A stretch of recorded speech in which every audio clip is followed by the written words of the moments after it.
Buckle's career, long unbeaten run has come to an end.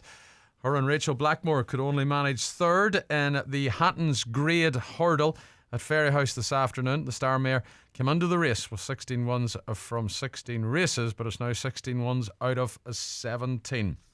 And we're going to stay with horse racing, and I'm delighted to say, joining me on the programme this afternoon is apprentice champion jockey, Donegal man, Dylan Browne McMonagle. How you, Dylan?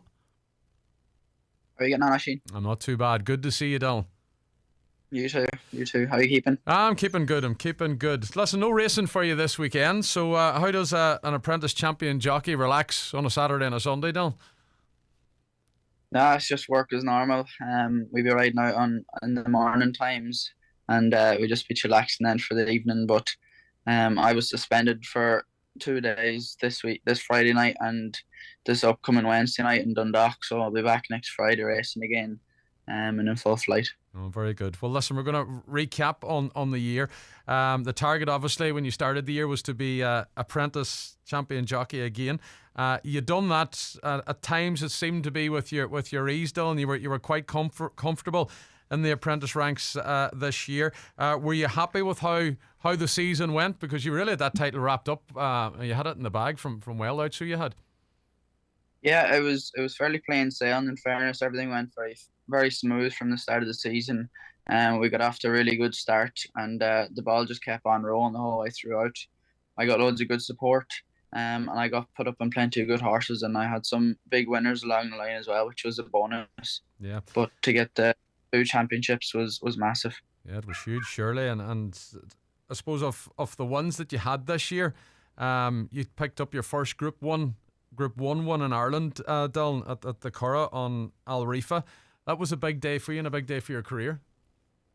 Yeah, it was unbelievable. Obviously, to get those kind of opportunities on the big stage in the Curragh in a Group 1, it doesn't get much better than that. So to be able to get the job done for Joseph and the owners on a very exciting horse, it was great. And onwards and upwards now for the future. Hopefully it'll be the first of many. Yeah, will you be back on Al Rifa again next year and hoping for another Group 1 along the way? Yeah, please God. He's just on a little break. He finished up first season after he won the national stakes actually in the Curragh. Just give him a bit of time to strengthen up, and he'll be back bigger and better next year, I'm sure, and he'll be an exciting colt, I'm sure, for the future. Yeah.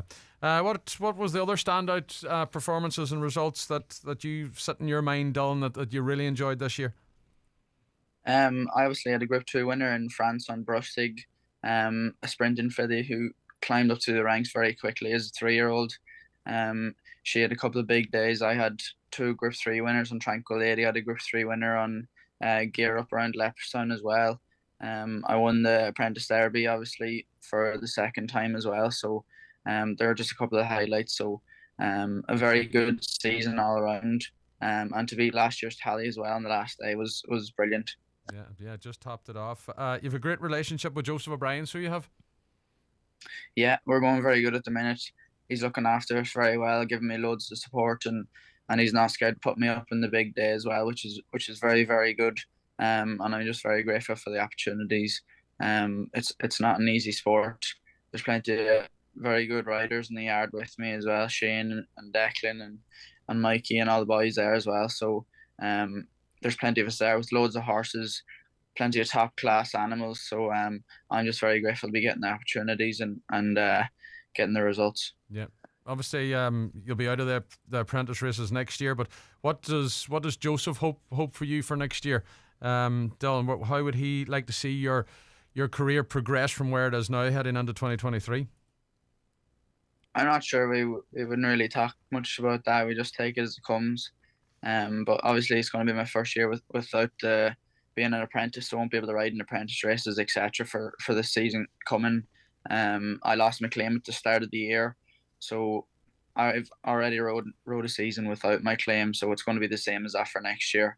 I'm just going to be missing out on the apprentice races and the apprentice title, but I'd be a professional next season, so I'll need to pull up my socks and be at my best.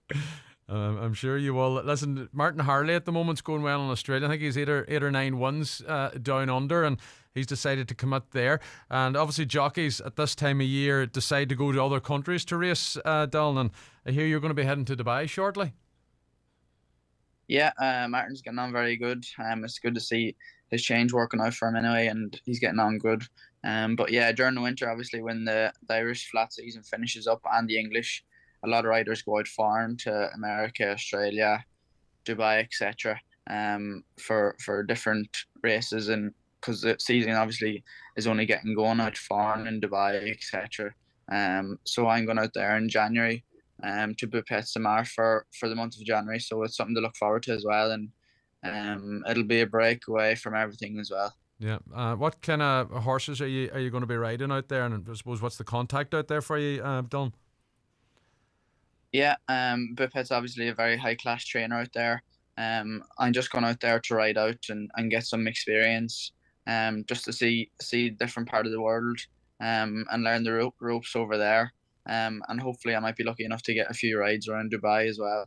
That would be just a bonus, but I'm just going over there for the experience, work and etc. Meet new people and learn as much as I can.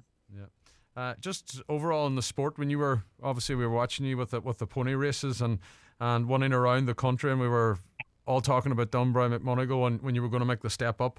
But who was your idol in the horse racing world when you were younger, Dylan? Who was it that you looked up to? Because you're in a position now where young jockeys who are coming through the pony ranks are watching what Dylan Browne McMonagle's doing. When you were that age, who was your idol? Who were you looking up to?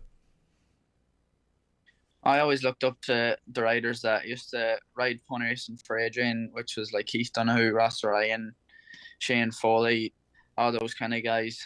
Obviously Ryan Moore, Colin Keane, all the top riders. You'd be looking up to them all, and it's really, there's plenty of good top class riders in the country to be looking up to, and they're all absolute gents, and they can't do enough for you as well when you're looking for advice. But obviously the pony racing was a big help for me. I wouldn't be where I am without it today, because up in Donegal there's obviously no racing background at all really. There's only a handful of trainers up there. Charlie Moore is obviously the main one. He's going well at the minute. Kyle obviously has a couple of horses with him, and Declan and the boys, and they're getting on good. So it's not a massive racing world up there. So without the pony racing, I definitely wouldn't have got into horses, because my uncle Adrian and Hugh and my whole family wouldn't have had horses only for the pony racing. So that's what got me into it, and that's where the bug comes from really, and that's where it took off from the start. Yeah, you mentioned a man there, Charlie Moore. You rode a couple of winners this year for him, did you, Don? We did, yeah. We had plenty of luck together. We have a good old strike rate.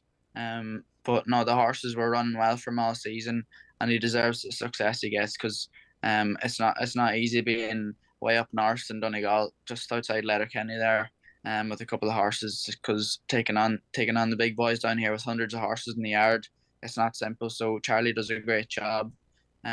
Johnny obviously rides out for him as well, and Owen gives him a hand, etc. And I'm sure there's plenty behind the scenes as well, goes on in hard work. But no, we got good results this season, and hopefully next year will be as good. Yeah, I know we mentioned Martin Harley, who's down under. We'll mention another jockey. I know you're big buddies with him and you're friends with him, is Oisin Kelly, currently with Richard Fahey in the north of England. He had a really, really good week last week, so he had 4 winners in the one night. It wasn't a bad night's work for him, Dylan, was it? No, definitely. He deserves all the success he gets as well. He works very hard. It wasn't easy, obviously, going over and making the change over to England. But he hit the ground running, and he's going very good. He's in a big stable over there. They're looking after him really good. But he's a top man. He's a very, very good rider. He works hard at his weight, etc. And the results show. Yeah. Do you have much bother with the weight and keeping fitness going, Dylan? No, you just try your best. Stay as fit as you can as possible. But my weight's good at the minute, so I don't have to worry too much about it. But just staying fit and healthy is the main one, really. Yeah. What keeps you fit? What sort of training do you do? Well, during the summer, when we're racing every day, in the height of the summer, like the racing, we'd be racing every day, so you wouldn't even have time to be going to the gym and stuff. It would only be on the days off, and in the winter time that you'd be going to the gym and using the simulator and treadmills and going swimming and etc. But during the summer we'd be race fit. We could have 3 or 4 or 5, 6 rides every day. So that keeps you fit. You'd be doing plenty of traveling. So it's training as well. But once you get fit at the start of the season, it usually holds off then throughout. Yeah. But we were up early in the morning working hard riding out before we go racing as well, and you wouldn't be back till late. So it's not that easy, but you just have to try your best. Yeah. How do you relax then? If you have to unwind after a busy day out riding and working hard in the stable, what is it you do to relax, Dylan? The only time we really get to relax when we're racing in the height of the summer is on the way home in the car. If we're not driving, we get to snooze for a couple of hours. That's about it. But when we get back, we get a bit of food and be straight to bed and back at it the next day. But it's a full-time job, 7 days a week, and you just have to enjoy it really. Yeah. I'm very lucky. I've got plenty of support and getting good success, which makes my life a lot easier. Yeah. And listen, you'll be home for Christmas. You'll go back for a few days. I will be, yeah. I'm coming home the 22nd, I think, after the last meeting in Dundalk for a week or so. And sure, I'll be back over the New Year as well. And then I'll be gone to Dubai for January. So really looking forward to it now and getting home and seeing everyone. Christmas is definitely my favourite time of the year to get home and spending time with the family. So it'll be good to see everyone again. Yeah, good stuff. Well, listen, we might see you over the Christmas period. Dylan Browne McMonagle, many thanks for joining us today, and we wish you all the best with your continued success. Thanks for joining us. Thanks very much.